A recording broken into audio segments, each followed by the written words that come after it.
As convenções partidárias já começaram a definir os candidatos para as próximas eleições, mas algumas regras ainda precisam ser seguidas até o começo oficial da campanha. Quem traz detalhes para a gente sobre esse assunto, nosso amigo repórter Leandro Oliveira. Boa tarde para você, Leandro. Bem-vindo ao TJ Aparecida, tudo bem?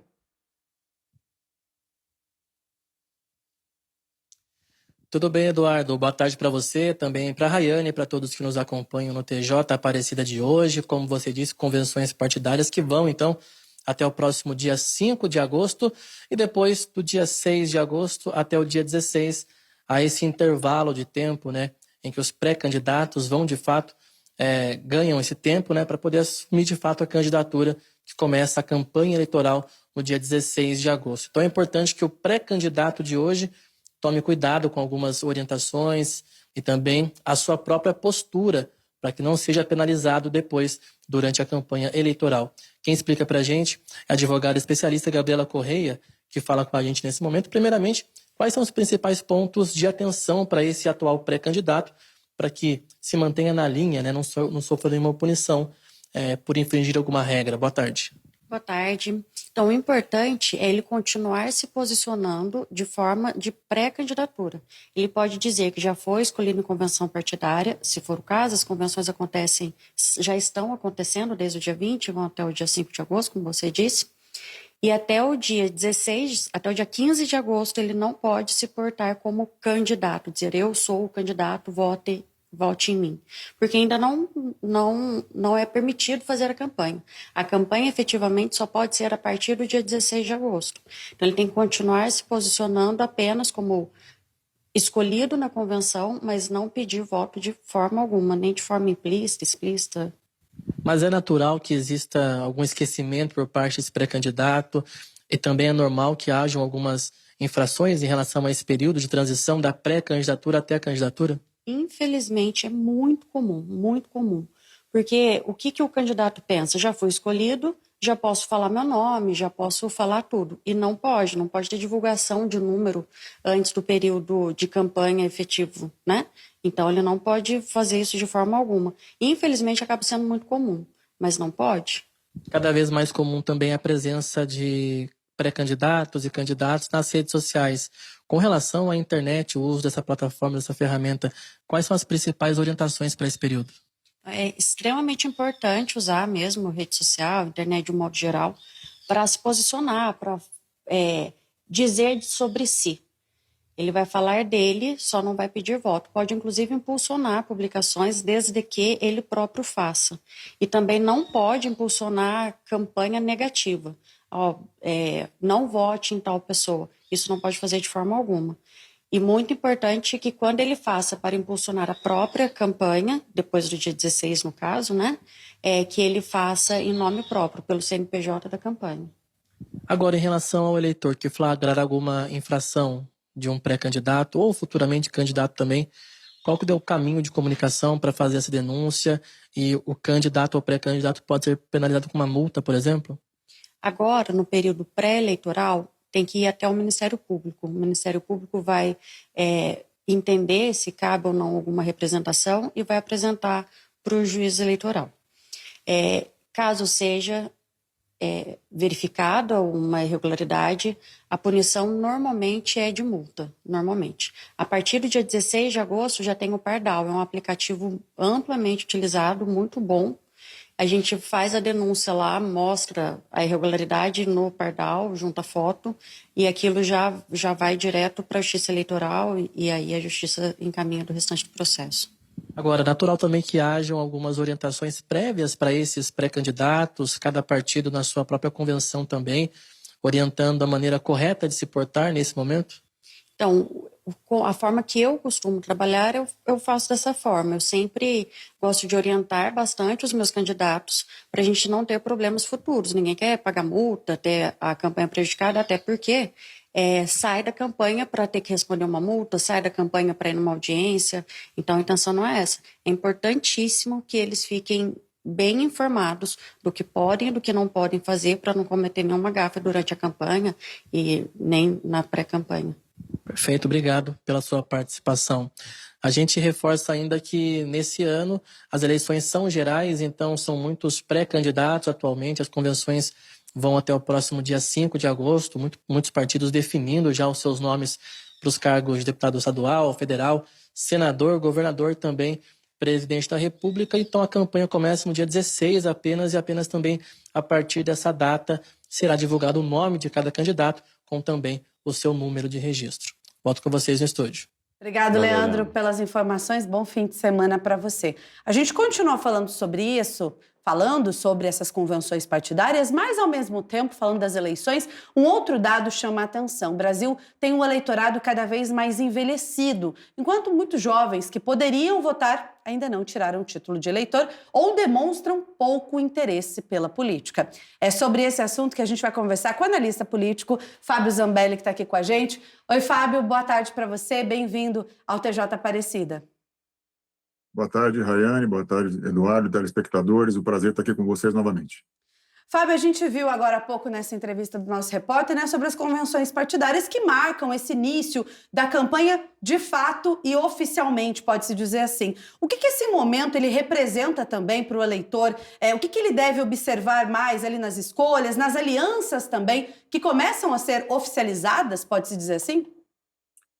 As convenções, elas representam, né, o pontapé inicial, formal das campanhas. Você tem pré-candidatos que vão virando candidatos, né, no transcorrer das convenções e depois da homologação dos tribunais eleitorais, mas principalmente para o eleitor, o que é importante olhar são os partidos que estão formando as coligações dos principais candidatos, os nomes dos candidatos, não só a presidente, que já são mais conhecidos do grande público, mas também, sobretudo, os candidatos a governador e a senador, e começa a ficar claro também qual é a lista de candidatos de deputado federal, estadual, para cada coligação. Então, são dados novos que começam a vir a público e o eleitor começa ali a ter contato com esses candidatos, as suas propostas, os seus programas, para formar o seu juízo até o dia 4 de outubro. Fábio, boa tarde para você. A Rayane estava abrindo, falando sobre isso, né? O Brasil vive hoje uma mudança, né, no perfil do seu eleitorado, com o crescimento da participação dos idosos e o menor engajamento por parte dos jovens. Como essa transformação pode influenciar as estratégias e também, principalmente, o discurso dos candidatos nas eleições? Essa é uma mudança muito relevante, Eduardo. A gente vai ter esse ano aptos a votar no Brasil quase 5 milhões a mais de eleitores da chamada melhor idade, né, acima de 60 anos, né? Então, a gente vai ter um público de idosos mais, primeiro, participante, né, mais ativo na disputa, na campanha eleitoral, e as campanhas vão precisar dialogar com esses eleitores idosos de uma forma mais objetiva, falando de problemas concretos das pessoas, né? Quando você fala o país, na verdade, esse movimento do eleitorado demográfico, ele acompanha o aumento, que é uma notícia boa, né? O aumento da expectativa de vida do brasileiro, né? Enquanto os brasileiros estão vivendo mais, então é natural que tenhamos mais idosos aptos a votar.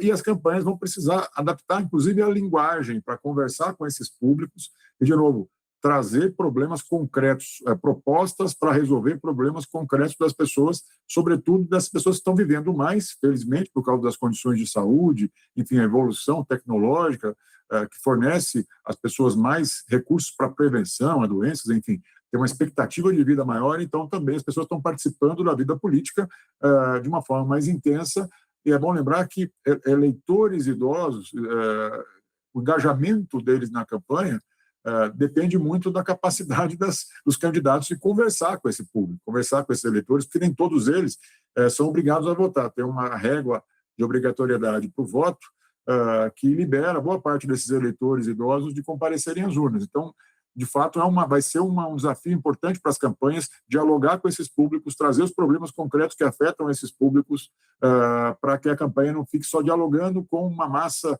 talvez, que esteja mais nas redes sociais, os jovens, aquele público mais economicamente ativo, com o qual a campanha já dialoga de forma convencional. Então, tem um desafio extra para as campanhas de conversar com os idosos para evitar que eles se distanciem da decisão das urnas.